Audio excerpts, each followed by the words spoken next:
All right, let's talk about the tools I'm going to use throughout this course.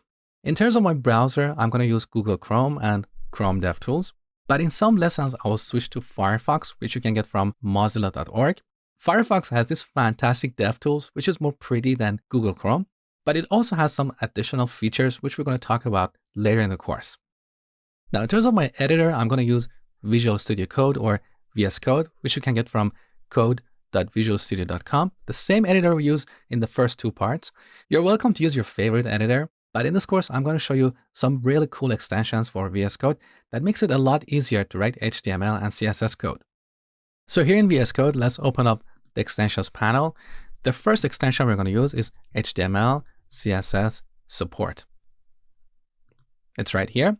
What this extension does is it scans our project for CSS files, and then it gives us auto-completion when typing CSS class names.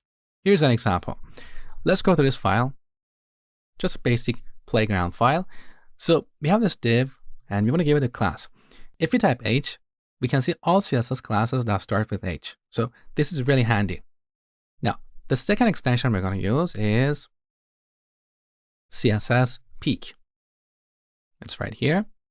With this extension, we can quickly navigate between our HTML and CSS code.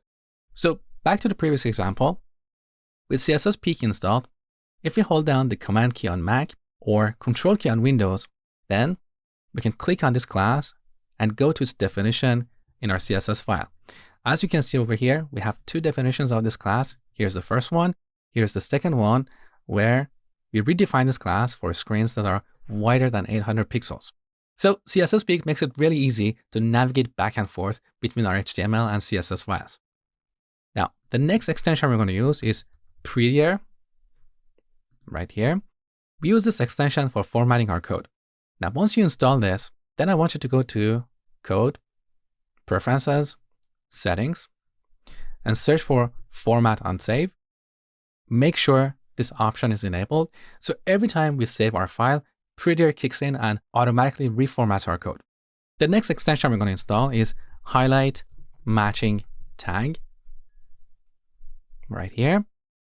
With this extension installed, when we highlight the closing tag of an element, it highlights the opening tag. This is particularly helpful when we have a complex markup with a lot of elements, with a lot of divs, for example. We don't know where an element opens and where it closes. So back to this file, if I click on the closing tag of the head element, you can see the opening tag is highlighted and there's a yellow underline right here. So pretty helpful. The last extension we're going to install is To-Do Highlight. With this extension installed, we can type to-do or fix me comments in our style sheet, and this will highlight them for us. So let's go to a style sheet here.